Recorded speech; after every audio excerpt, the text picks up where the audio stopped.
Welcome, investors, to Global One Media's exclusive Stocks to Watch series. I'm Ashley Berry, and today we're very excited to welcome Giulio Bonifacio, Executive Chair and Director of Alta Copper. The company is focused on the development of its 100% owned advanced stage copper project in Peru. Actually, the second largest copper producer in the world is Peru. They're listed on the TSX Senior Board as ATCU and on the OTCQX as ATCUF.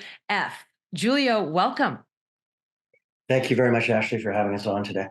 Yes, always excited to talk to you, but this is the first time we're meeting in 2024, so it'd be great if you could provide a brief overview of Alta Copper's flagship project, the Cañariaco Project, a very large project, I might add, and one hard to come by, as well as any other notable assets the company has as of early 2024.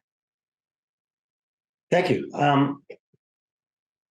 2023 was very interesting for us in terms of setting the stage for what is coming in 2024. Cañariaco, and one of the reasons that I stepped in actively over about a year and a half ago was looking at what's happening in the copper space, and what I think will start to change here in a very significant way in the coming months. But also appreciating that a project like this, and to replicate what we already sit on in terms of tonnage and our total copper equivalents north of 16 billion pounds on the back of limited drilling, 85,000 meters. So we want to get back there and drill it further. And so the focus in 23 was, re-engage, get our drill permits. We've made that submission. We're looking to get approval on it, hopefully by Q1, Q2 at the latest. Now, we gotta be very clear in mining and anytime you're dealing with regulators, we can't completely control the timeline, but we do feel that we can get to that point in the near term here. Secondly, what is probably the most significant catalyst of all will be the upcoming PEA, and we'll speak to that shortly. But the company, because it's been in existence for a period of time, and the founder of the company and started this company back in 2004, 2005 is Joanne Freeze. She's the president and CEO. Has over that period of time picked up some very, very interesting assets. Now, our primary focus, because it is the low-hanging fruit, is Cañariaco, but we've got Erica Pay that is very significant in terms of some of the past drilling. We'd like to go back in and drill that project further, but that's subject to funding, so you have to make some decisions in terms of capital allocation. So we'll always look at potential joint ventures, option type scenarios on that project. There's another project on Guerrero that is under option. We get payments of up to $500,000 US. They have to drill it to the sum total of 10,000 meters, but for that they would get a 60% interest. So there's a timeline that expires in 2025. We fully expect them to take advantage of the opportunity. A very interesting project. Looks like it could be a very significant porphyry deposit, but it does warrant further drilling. And again, when you look at capital allocation, for us, primary focus is Cañariaco for obvious reasons. Canyon Creek is a big project that's sitting in northern BC, Golden Triangle area. We think that there's an opportunity there as well. So we're gonna monetize, create value for those separate projects. In the ideal world, though, when valuations change and capital markets permitting, we'd like to likely go back in and drill those projects ourselves. That would be our first choice. But at the end of the day, we've got to make some decisions along the way. But when you look at the asset package, you look at the current valuation of this company, which drew my attention to it, and I have written some big checks, continue to do so. I buy in the market. Contrary to certain views on this, I just think this is a fantastic opportunity. In the copper development space, you can look at a lot of different projects, but in the background as well, we do have a very big, large supportive shareholder that's a $70 billion company called Fortescue Metals. And so I think people should pay attention to what that potentially means at some point.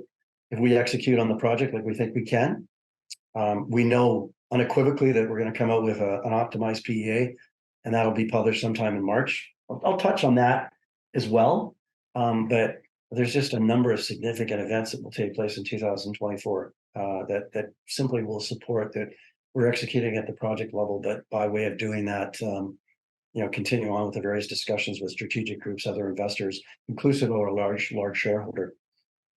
And it's very clear your commitment to Alta Copper. You mentioned Cañariaco as your primary focus. You already completed 3D geological modeling and started the metallurgical testing for that deposit. Maybe you can provide more details about those milestones. I believe that happened in 2023, and anything that you achieved else that you'd like to add. Okay, well, let's talk about the 3D modeling, the drilling, and then we'll move right into a discussion on the preliminary economic assessment. I think it dovetails well enough. Um, as I became more involved, and it wasn't lost on me that the company was undercapitalized, and so every financing that the company's done has been at a significant premium to market. Last year at 72 cents, 50 cents. Most recently at 50 cents, we're trading at about 35 to 40 cents in that range.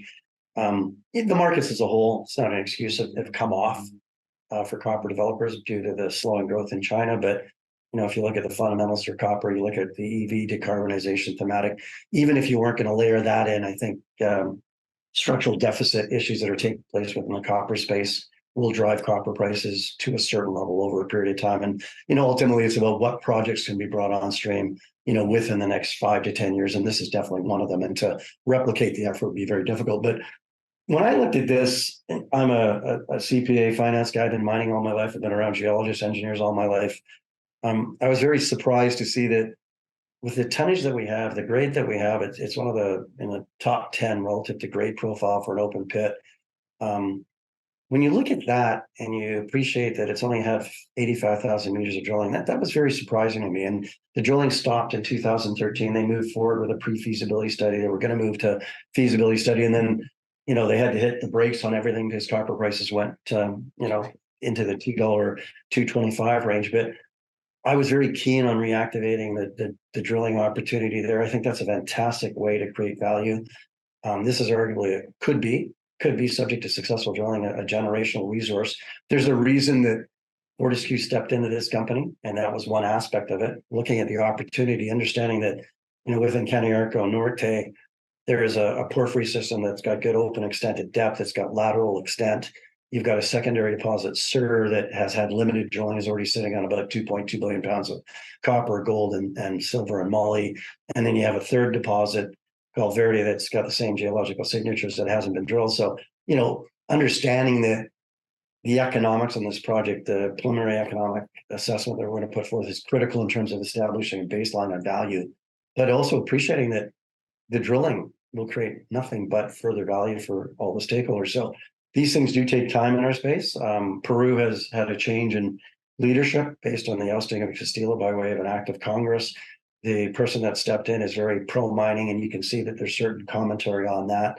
They do understand that Peru is the second largest copper producer on the planet. And one of the fair critiques is going through the regulatory process on permitting, et cetera, has been long and arduous. And Castillo, under his leadership, effectively broke the mold and didn't appreciate the opportunity that gets generated by multinationals coming in and generating projects that create wealth.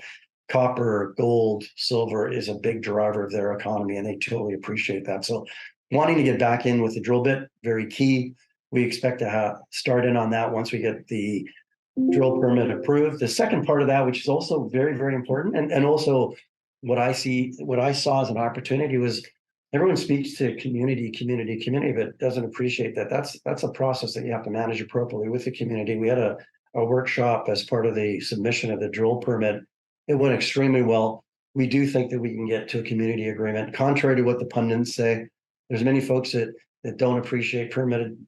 They don't understand the regulatory requirements that go into these things. I'm not going to suggest for a second that it's simple, but it is a process that we can manage and move forward. And that's kind of the key point. I have had success permitting a project in times past. It was a copper project. I have had success with my past 2 copper investments.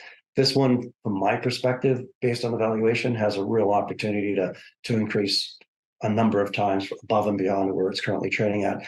Now, let's talk about the PEA, if I could jump into that.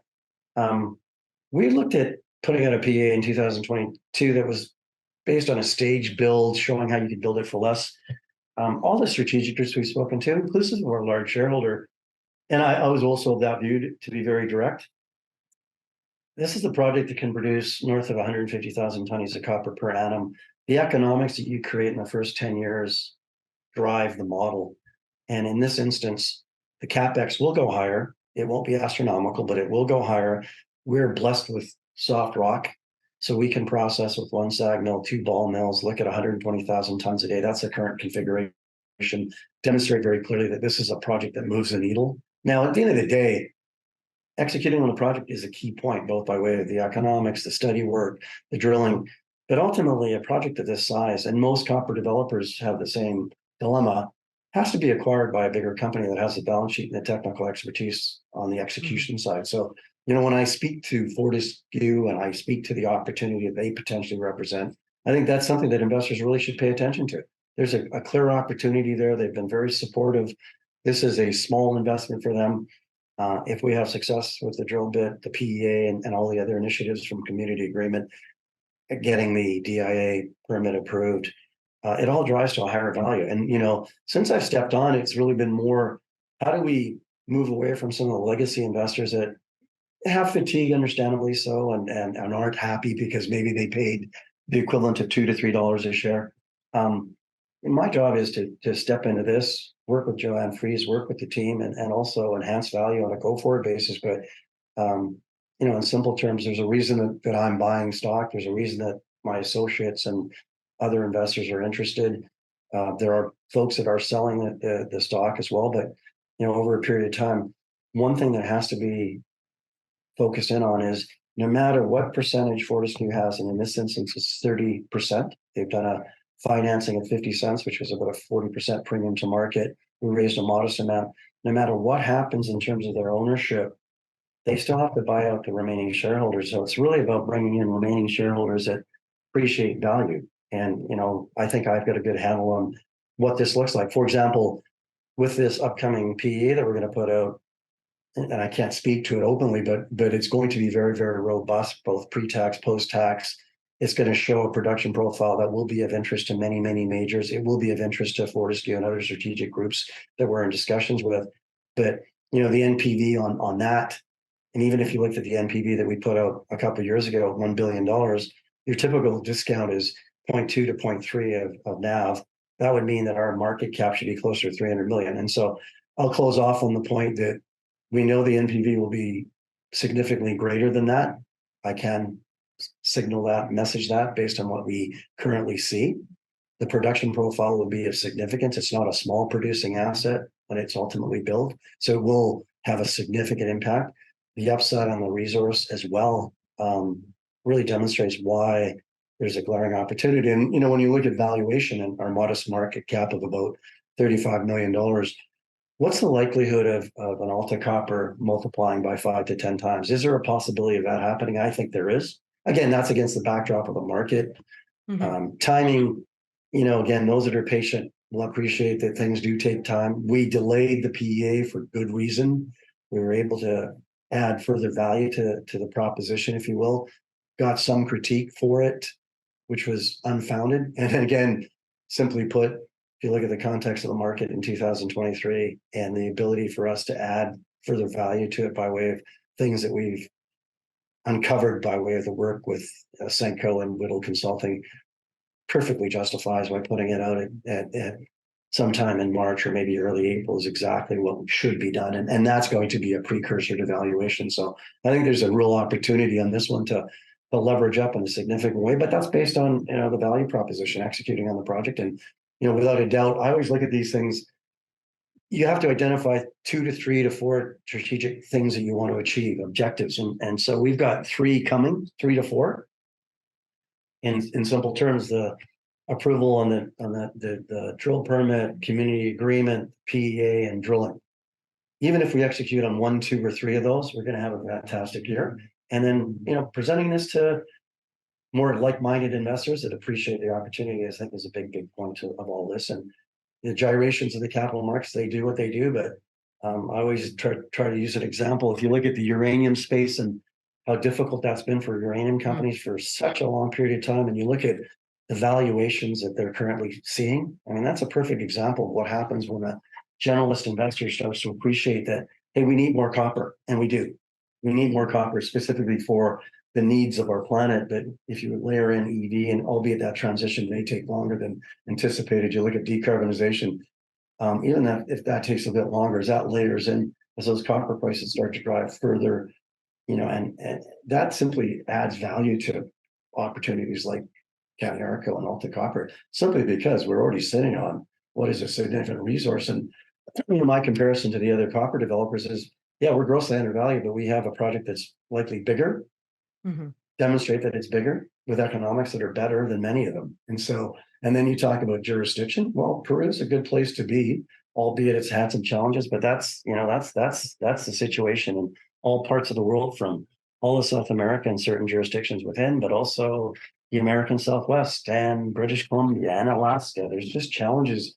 And so we are in a good location in northern Peru. We have a large community, but by all accounts, they're very supportive. And if anything, and it's worth touching on, they have not seen the benefit of this project and our involvement for a number of years. That is starting to change, and that's a big part of establishing a good working relationship with the community, so they appreciate completely that we're not trying to displace them. We're not trying to do anything other than what will benefit them on a longer term basis.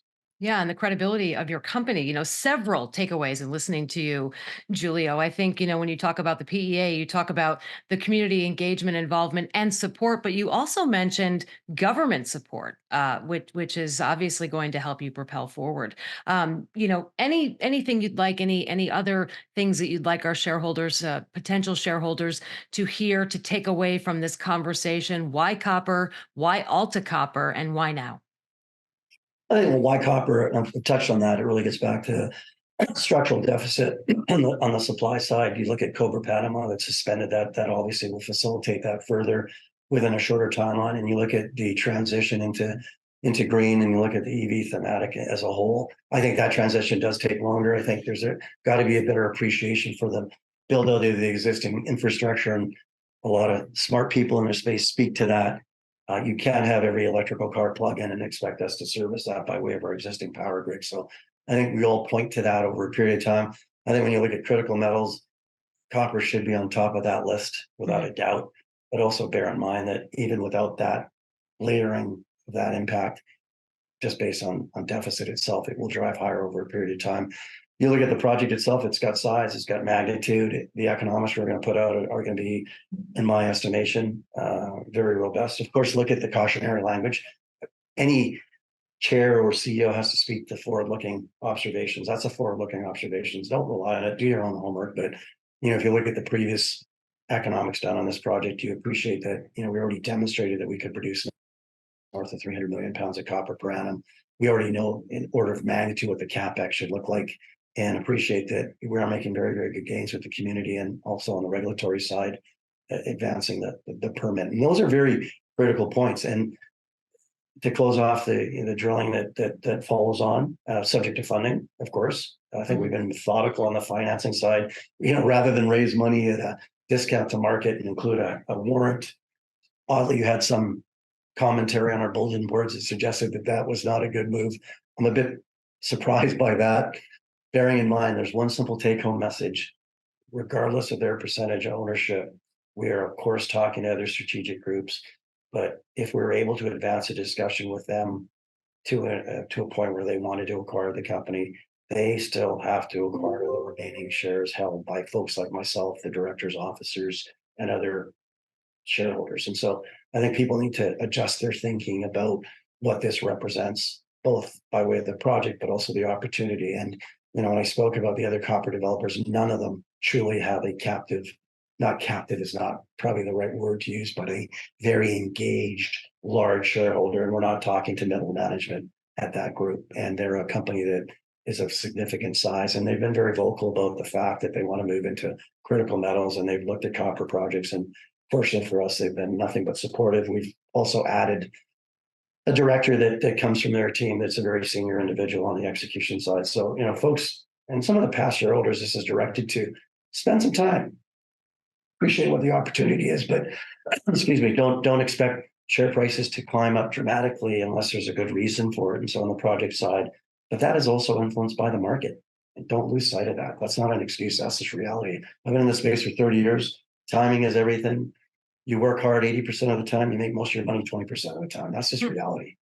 That works in production, that works in anything. So putting the time in, having the commitment, and executing on the project, I think, is a key driver for this company as we move forward. Excellent points. We are so excited to see what 2024 brings for you. Giulio Bonifacio, Executive Chair, Director of Alta Copper, trading on the TSX Senior Board again as ATCU. Always a pleasure to speak with you, and we're excited to share more updates with our audience. Thanks again, Giulio. Thank you so much, Ashley. It was very enjoyable having that time to chat with you.